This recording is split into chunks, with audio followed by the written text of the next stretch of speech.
What is up, everybody? I hope you guys are all having a fantastic day wherever you may happen to be. It has been quite some time since I've done a video. I think we're at 5 months now. I think the last video I did was back in July of last year. Definitely a lot of changes since then, so personally and kind of professionally. But looking forward to getting back into the weeds of things, hopefully on a more consistent basis with all of you guys moving forward. You guys know my channel has kind of predominantly been, well, a lot of different assets, but a lot of XRP, a lot of hbar as well. You know, I'll still certainly be covering all of that, but let's just see where this goes, I guess. I mean, this market is obviously in a position right now that is very interesting. You can see here spot Bitcoin ETF issuers filing amended S1s. You know, we've heard kind of whispers of pending ETF approval as soon as this week.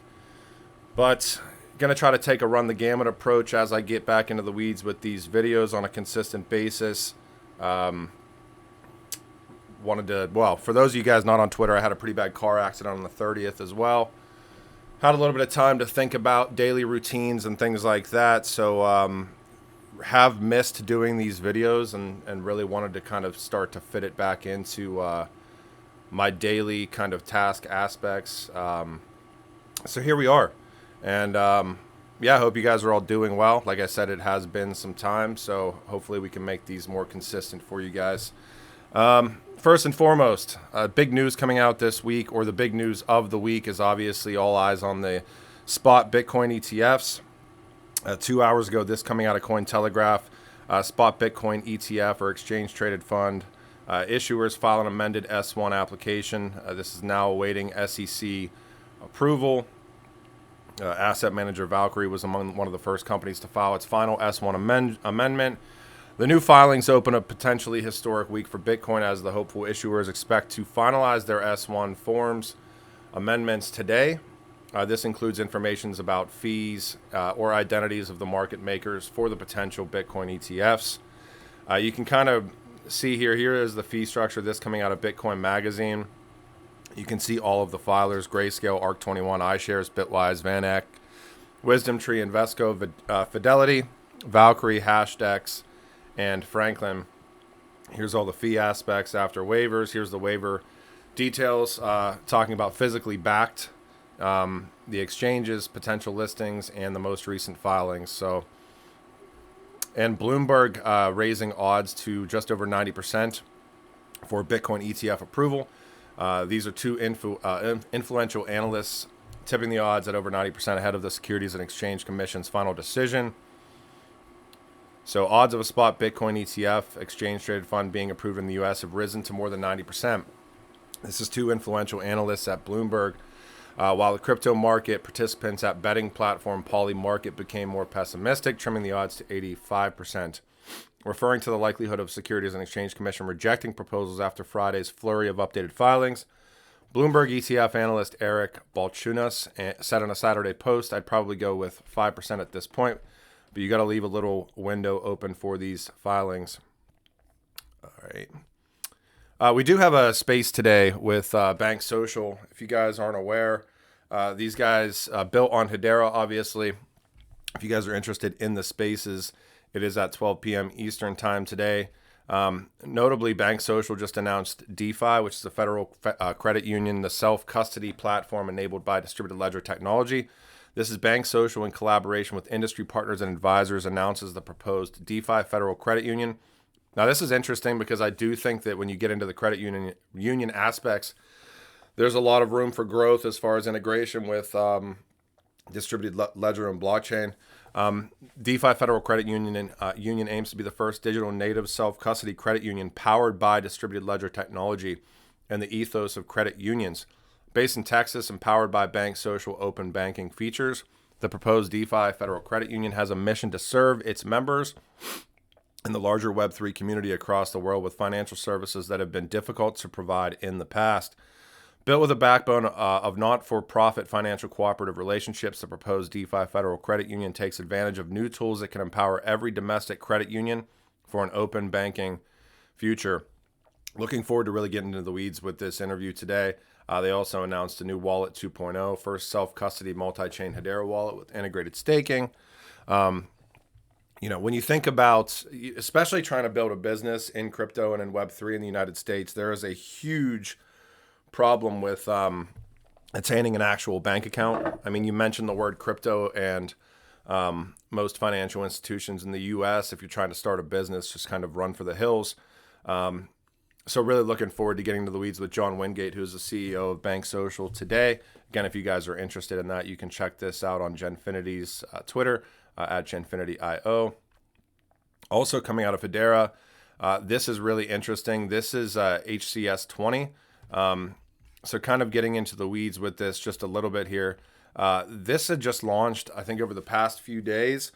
This is Patches. Patches started HGraph Punks, started Turtle Moon, so a lot of kind of native DeFi tooling solutions within the Hedera ecosystem. Patches now is the senior product manager of tokenization and consensus at Swirls Labs, but he just authored HCS20 as well. Now, if you get into, let me find it here, HCS20, an overview. This is auditable point standard on Hedera. So kind of similar to the BRC20 ordinals, inscriptions aspects, which if you guys have been paying attention, certainly have taken off and almost were a polarizing point over the past, let's say, 9 months at this point in time. HCS20 is a new proposed standard. This is created by Turtle Moon and HGraph Punks, defining how points can be managed and audited on the Hedera network. It's inspired by the BRC20 protocol on ordinals and has extended the functionality to auditable points in addition to introducing inscriptions on Hedera/Hashinals. So obviously a play on ordinals. Solving the auditable points challenge, the HCS20 standard emerges as a solution to a pressing problem in the Web 2 and Web 3 world, so crypto and traditional world, the need for a transparent, auditable, and versatile control system for points, with primary benefits including public auditability, creating an audit log for transparency and point transactions, no liquidity pool or value expectation issues, so streamlining operations without liquidity compliance or value complications, great for loyalty points, gaming points, etc., and allows for flexibility of control. If in private mode, it offers a creator power to oversee all point movements. The role of Hedera in the network, 3.5 seconds to finality. ABFT security, obviously extremely low fees per inscription, low energy usage, 10,000 TPS. But notably within this has really taken off over the past few days. This is 10 hours ago, over 5 million transactions on the public HCS20 topic. I can't wait how long it takes to get to 10 million. I'm assuming we'll see a 10 million post today or tomorrow. That's how kind of quickly it's taken off. If you want to look into inscriptions and ordinals, you can certainly go and do your research there as well. Again, that's really taken off within the Bitcoin ecosystem. Somebody actually asking, can anybody explain HCS20 stuff to me like I'm 5 years old? And let me take a sip of coffee. So Patch is saying it's two things. Number one, practical use case. It's a method of bringing transparency to the creation and movement of things like loyalty points, aka airline points. Super, you can think about NFT projects, things like that. Super useful for people to have trust in a point system of any kind. And then number two, DGen use case, HCS20 on the public ID is conceptually one-to-one with how BRC20 works, Bitcoin, and unlocks things like public mints and some other Web3 meta here in Hedera. So pretty cool. Congrats to Patches. I do know that I think Matt from Dovu and some other people have been kind of gears to the grindstone, putting some work in on this as well. You can download this right now. Again, do your own research on this. You can literally launch your own. It's pretty cool. I plan on messing around with this a little bit this week. That's all through here. This is through the Git book through Patches. You can probably go down, and I think that you have introducing somewhere on here. You can actually go. Yeah, here it is. Download HCS20 tool, open sourced, Mac, Windows, Linux. Moving forward, I saw this. I think this was like a few days ago. This is Grayscale adding back in XRP to the Grayscale Digital Large Cap Fund. alongside Avalanche. Matic has been removed. Curve has been removed. Read down through the weeds within this. As we've explained in the past, our multi-asset products are designed to track CoinDesk industry sector indices. Components are determined according to the methodology of each index. Components and weightings are subject to change. At the end of the day on January 4th, 2024, Grayscale Digital Large Cap Funds fund components were a basket of the following assets and weightings. So pretty cool. I know that that's been removed for a little while at this point in time. Saw a pretty interesting thread from this guy basically asking David if Ripple is ever going to burn the escrow. I love your content. I've been following you for a long time. I think it's great that you're honest and sincere. But we have to agree that Ripple's core business at the moment is actually dumping. They couldn't resist without it. Am I right? David Schwartz, obviously CTO of Ripple, saying Ripple has two choices. They can continue to hold as much XRP as they do, or they can reduce the amount of XRP that they hold. There really isn't any third option. Ripple's original plan was to reduce their XRP holdings as quickly as they could. Now, this guy's saying, first of all, thank you very much for the reply. Is burning the escrow not an option? I can't think of any set of events that would lead to that to happen that's even remotely probable. I also don't think it would have any real benefits. Now, this individual is saying, so in essence, or this is Lionel 42399, XRP holders are quote unquote screwed for at least 10 years until the escrow is depleted. David Schwartz responding again. In 2018, lots of people argued that a reduction in supply could not lower the market cap, and so price would have to go up significantly. The Stellar burn, if you guys aren't aware, Stellar burned like half of their supply. Proved that to be nonsense. I wouldn't assume the economics work some particular way without really thinking about it first. David saying, I'd love to share what I think my analysis is, but I won't for two reasons. Number one, I'm probably wrong anyways. Everyone probably is wrong with whatever their analysis might be. Two, lawyers tell me not to talk about factors that might affect future prices, so you have to use your own imagination. Now this is interesting down below. GDS2508 stating, I really appreciate you taking the time to answer my questions. In fact, unfortunately, we don't see any light at the end of the tunnel. It's sad if after great parties, the community falls behind again in another bull run. David stating, I will say two things I believed before digital currencies even existed that I think stood the test of time. So again, kind of relaying this to the crypto stuff. Number one, prices are mostly rational. Everything expected is already baked into the price, which obviously goes against a lot of the content that you see out there today. Number two, any radical change that isn't obviously good will be treated as bad by the market. I think one thing to note within, the number two statement there, any radical change that isn't obviously good will be treated as bad by the market. Thinking about just the regulatory aspects that are going to be coming down the pipeline here that may appear to oust participation from certain people in this market. We'll see how all this stuff shakes out, but I did find this thread a little bit interesting. So again, David stating prices are mostly rational. Everything is already baked into the price. And number two, any radical change that isn't obviously good will be treated as bad by the market. I wanted to get a little bit into this. I don't know if you guys have followed on Twitter. I know I've talked about a left zero in the ecosystem before on here, but over the past week, a little bit over a week, since I've kind of been out of commission with these headaches from that car accident, I did have a little bit of time to mess around in the Darkverse Discord. They did this kind of Labyrinth of Nightmares event with some riddles and all this other cool stuff. But even digging a little bit deeper into the weeds, they've got a pretty cool team behind them. So animator from the Witcher games, launching Darkverse. Obviously, this is a little bit older, just to share some context. NFTs to bridge cyberpunk with horror. The new project on the left zero aims to bring elements of Cyberpunk 2077 into an R-rated cosmic horror experience. I will say that Labyrinth of Nightmares thing that they had is totally free to do. And I actually had a lot of fun doing it over the past week. You can dive into the factions of Darkverse. I like the background that they have here as well. You can tell that these guys have put a kind of a ton of work behind the story aspects. So it's kind of like a gamification play, obviously. A little bit of metaverse aspects, but mostly gamification. They are going to have an actual game. I believe District 1 of their game goes live in the first quarter of this year. You can look at their roadmap as well. So, talking about Aleph Zero, they do have quite an interesting ecosystem of projects behind them as well.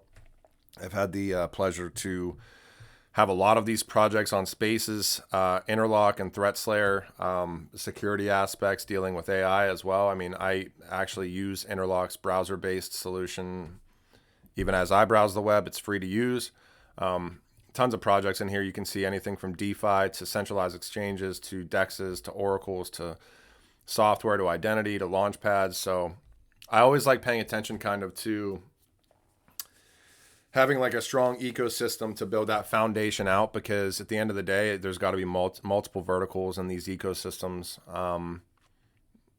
Anything from NFTs to wallets to gaming and metaverse to software to centralized, like I said before. So still paying attention to Aleph Zero from the Genfinity aspect. My company, obviously, we have a media relationship with Aleph Zero, but from my personal standpoint, I've been talking about these guys for a while regardless. So if you want to take a look into that ecosystem, feel free to do so.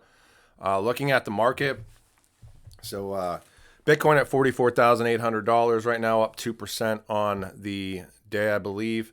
Looking at the total crypto market cap, one thing to just be of note here is, as these market cycles occur, if you want to call them market cycles or not, you can see pretty similar aspects here. Like this again just deals in not FOMOing into the markets, not making dumb decisions, not gambling. I posted in my Patreon, and I've done videos about this, like looking at where the halvenings were at, and I probably have to update this because I haven't done a video or been on these charts in a little while here. But I had these kind of blue lines showcasing where the halvenings were, and just doing like some simple analytics, like for myself, to be like, when could potential bottoms be in? And I know I talked about this November timeframe on older videos.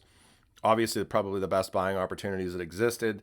You can see right now, obviously, a little bit overextended. If you look at the 21 EMA, with the exception of last cycle, we've always kind of touched off of this yellow line as support pretty consistently.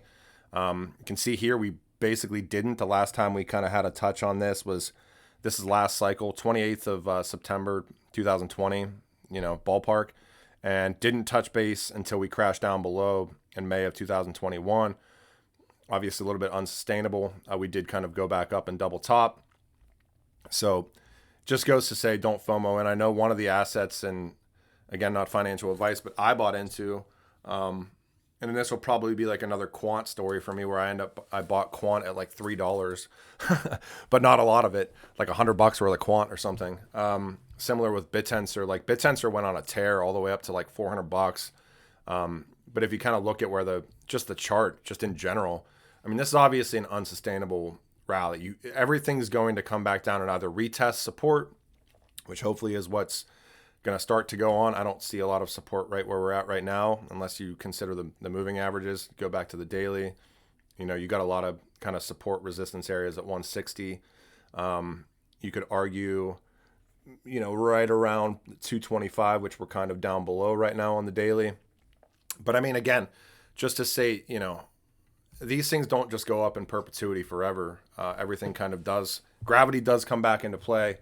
These things normally correct either down to support or, sometimes they break through support. So just try to be cognizant of, there's a lot of things. Everything seems like it's the best project since sliced bread right now. I put out a post like a few weeks ago, or basically stating like some of the utility stuff that I've been holding, like I don't really try to mess around with it, because I realize every time that I do, it's basically a tax event. I would rather hold something for more than a year and be able to, cash out it and get 82% of whatever that looks like, than cash out, trade and do things within a year and, it dictate out based on my income level. And whether it's, you get a worse tax hit, you can even get like 32% taxed on your investments if you mess around and get short-term capital gains. So I would rather hold some of the utility ones a little bit longer. Did see this from Dread Bongo, though, the founder and CEO of Digital Currency Group, having the Tau symbol in his bio. So I've been paying attention to Tau. I will preface, I got Tau before this chart even existed. Not from any sort of like a relationship or sponsorship or any of that crap through them, just paying attention on Twitter. I think I bought in around 19 bucks or so. Again, looking at the total crypto market cap aspects, it's right now we're kind of sitting right at 1.67 trillion. I think we touched off on like 1.8 trillion or whatever it might be. If you look at the total market cap of crypto as far as the last cycle, I think we touched 3 trillion. It'd be interesting to see where we go here. These vertical blue lines are the halvenings. If you go on time frames, which you can't just go on time frames, but I did this for shits and giggles a while back. Looking at where the tops are in relationship to the halvenings. Now, if you believe in the 4-year cycle, great. If you don't, great. I just, this is the way that I kind of did the November aspect, along with some percentages down from breaking through moving averages to kind of figure out, November might be a decent time, and it did end up playing out. But looking at where we might top, just based on time frames, just based on previous cycles, I kind of have this March of 2025 or September through November of 2025. All that's going to be dictated based on price. This is just kind of for me to pay attention to. But like I said, if you go on CoinGecko, there's 12,000 cryptocurrencies. Number one, how many assets can you even keep track of on a daily basis? Because if you can't keep track of the assets you're holding, good luck in this space. I'm a firm believer in diversification, especially in this market. I know that people say diversification maintains wealth and kind of optimized singular positions grow it. We're in a entirely new asset class. If my opinion is that if you're not diversifying, I don't know what you're doing. Sure, some people are going to have kind of singular positions and do really well, but I would rather take, a little bit better odds for myself. That being said, you can't track 12,000 assets. CoinMarketCap has 2 million plus, let alone probably more than 20 or 30 or even 10. So just some insight from myself there. Take it or leave it however you want to. So I do plan on doing these videos kind of more so in the future. I've been kind of thinking a lot internally recently too, like just self-growth and things like that. So from my personal standpoint, I do kind of want to maybe get into like a daily quote daily as well. So the one I want to say today is kind of only when you have the courage to step off the ledge, you'll realize you had wings all along. And I think that this does kind of speak volumes. It does take a lot of courage to kind of get out of comfort zones. Whether they're healthy comfort zones are great, but a lot of us do fall into kind of unhealthy comfort zones. I know I certainly do that on a consistent basis. One of the things that I've found the most valuable, and I've done it before, even when I was, unhealthy in my personal decisions, was like stepping out of that comfort zone. I remember starting to research in this space, probably the beginning of, I've been here since late 2016, but probably the beginning of 2018 or so. I would have never imagined getting into these podcasts and doing all these interviews with people. And it was purely by necessity, but certainly out of my comfort zone. I think that everybody in this space this space is so new that the opportunities out there for people to contribute and participate and probably find new careers if it's something that interests you.